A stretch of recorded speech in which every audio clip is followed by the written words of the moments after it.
guys! Welcome back to my channel. Today is another thrift with me. Andito ako ngayon sa Sangandaan sa Caloocan. This is my first time here. So, hindi ko alam kung anong dadatnan ko dito. Medyo na-excite ako. Hindi ko pati alam kung saan yung may mga thrift shop. So, magbabaka sakali lang ako may makita for today. Medyo late na ako pumunta kasi natamad nga ako mag-thrift today. Pero, I decided to go thrifting pa din. So, let's check kung meron ba tayong mga treasures na makikita dito. Ito yung first ukay shop na nakita ko nung naglakad-lakad ako. Maliit lang yung ukay shop na to. Tapos, meron silang mga items na 50 pesos, 3 for 100. Medyo mahal yung mga denim jeans nila. May 250, pati yung mga jackets nila, 180 pesos.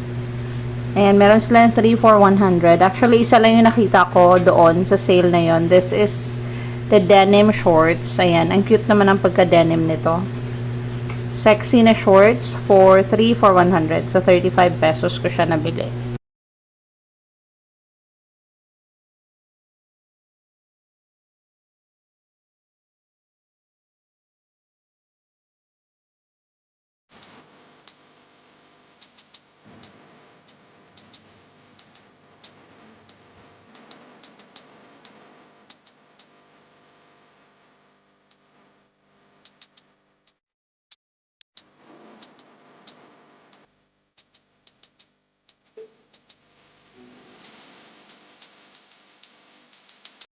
Ito naman yung second item na nabili ko. This is new with tag na high-waisted na shorts. And then this one too.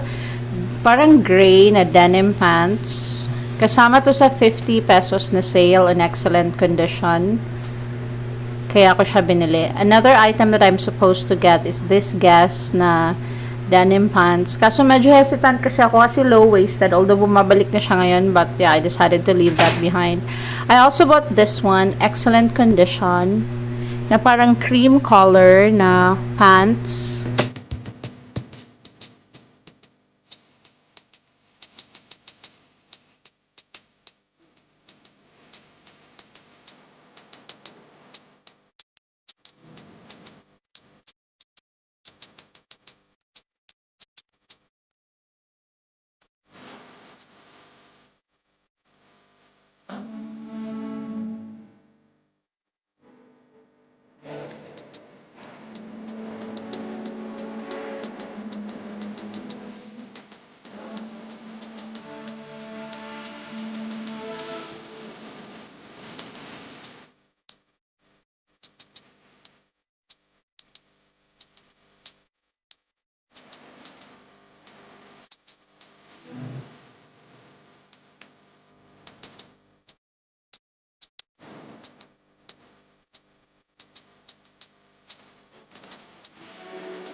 Another item I bought is this one.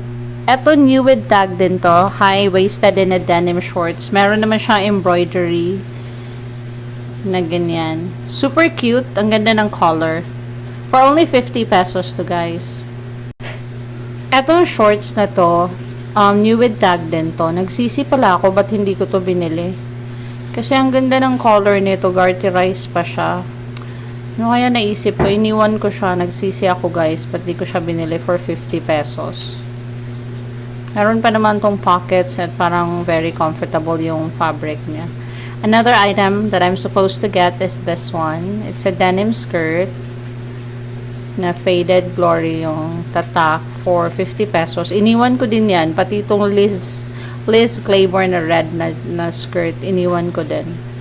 Etong Gap, I was supposed to get it, pero kasi meron siyang flaw, so I leave that behind.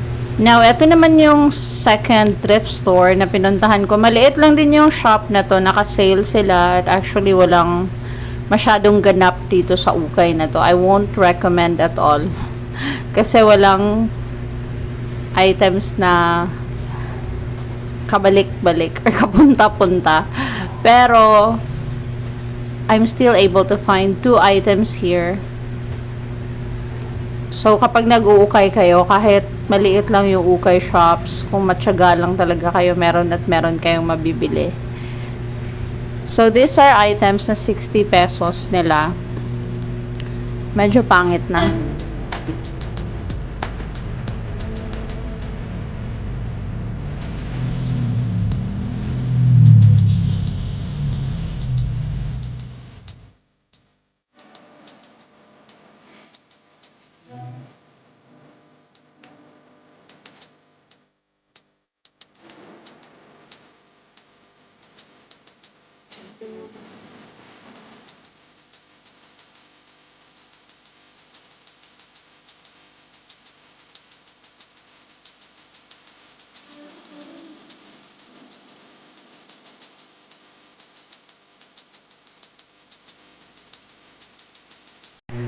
So, here's the first item I got. This is in excellent condition. Na high-waisted na trouser pants. Ayan, ang ganda ng color nito. Tapos, meron siyang pockets. This is only 60 pesos, guys. So, yeah, I love this so much. Ang ganda ng fabric nito. Another item I'm supposed to get is this one. Pero I changed my mind. Dito sa shop na to, naka-sale siya ng 50, 60 pesos. Pero pangit na. Paulit-ulit. Ito yung next item I bought. This is parang jacket or blazer na crop. Excellent condition for also 60 pesos.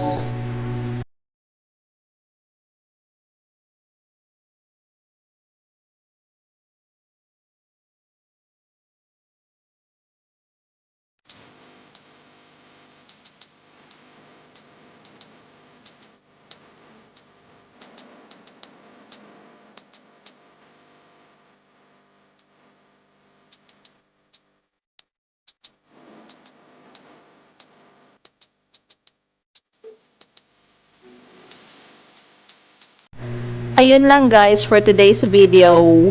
Thank you guys for watching. Please don't forget to like and subscribe. Bye!